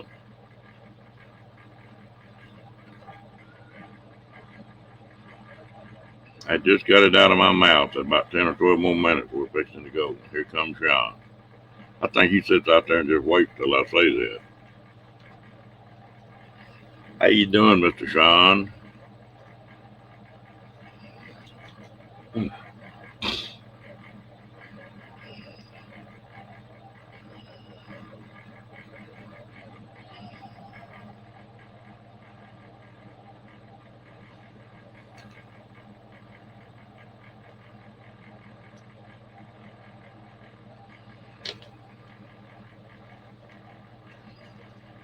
Yeah, it's starting to heal up finally. That spray really helped him. He was scratching it when I started using that spray on him.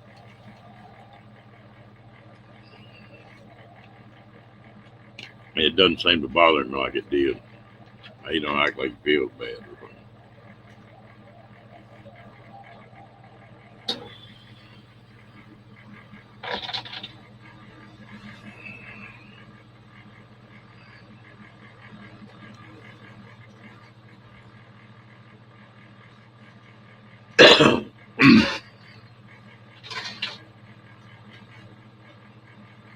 What you been up to, Sean?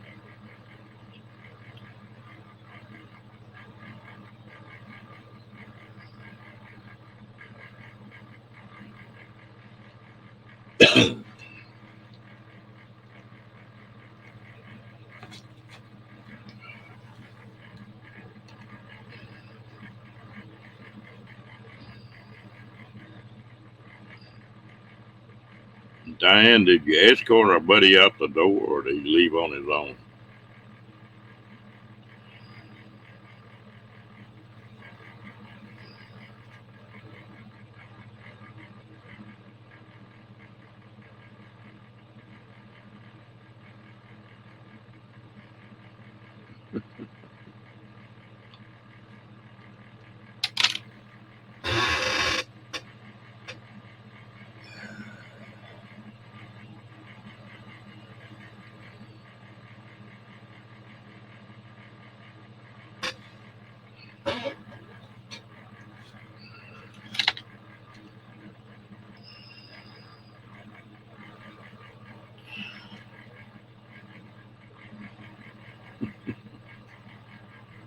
Oh, okay. Hello, William.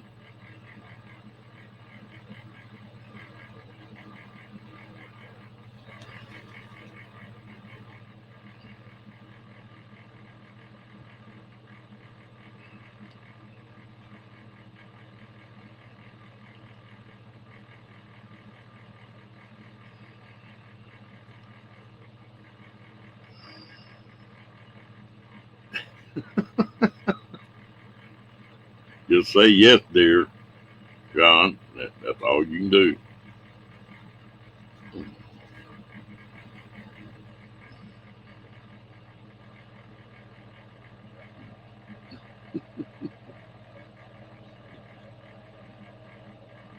Yeah, she cut him more slack than I thought she would.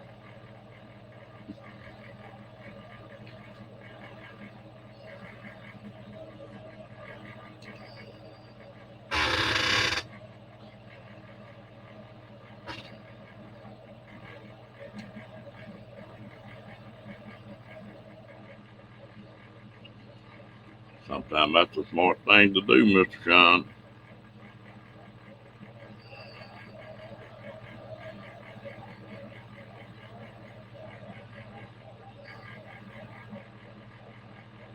Mm. Damn, you're a traveling man, aren't you, William?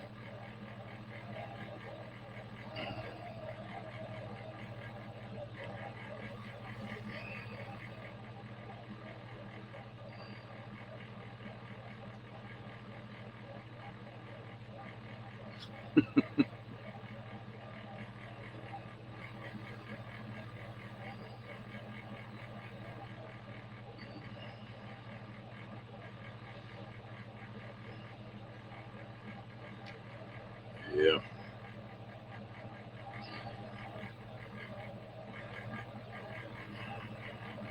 You always pack more than you need, and you always forget something. That's just cold hard facts of life. Need me to buy you another roll of rope, Diane?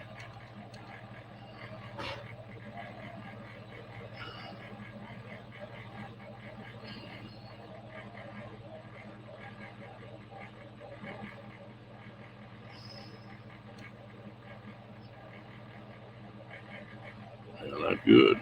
It take a while.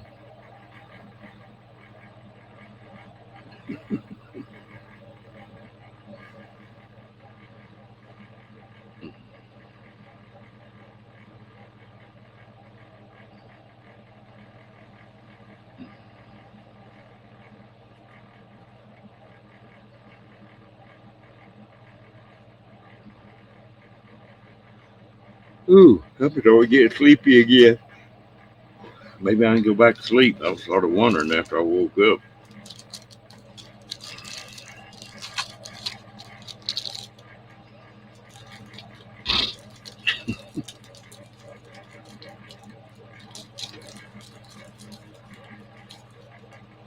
Yeah, I started to say something, and I thought, nah, Diane's having fun with him.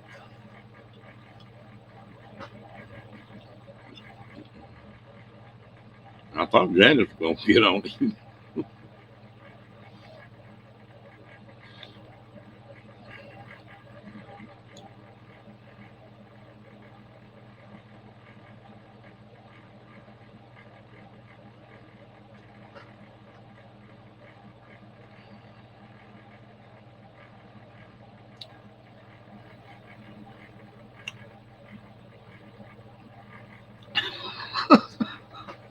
You women are sadistic.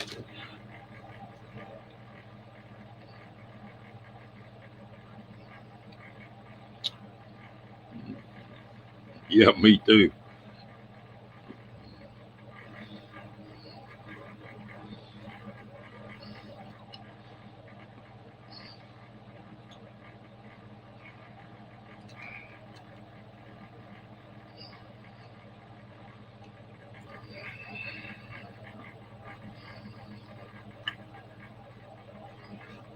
Y'all throwed such a fit over my knife the other night. Is that, do you like that one better?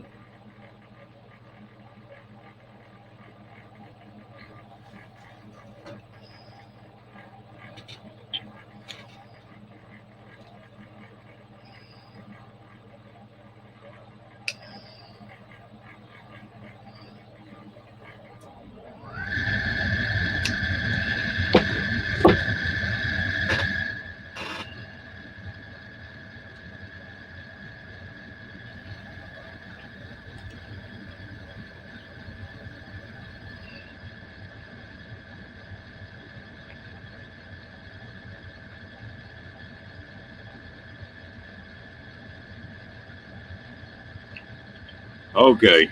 Well, it's getting a little bit quiet, and I'm getting a little bit tired. It's about time to do it, I guess. And Sean's here, so we might as well shut this thing down. I appreciate everybody coming in. And we'll do it again tomorrow night if nothing don't happen. Good night.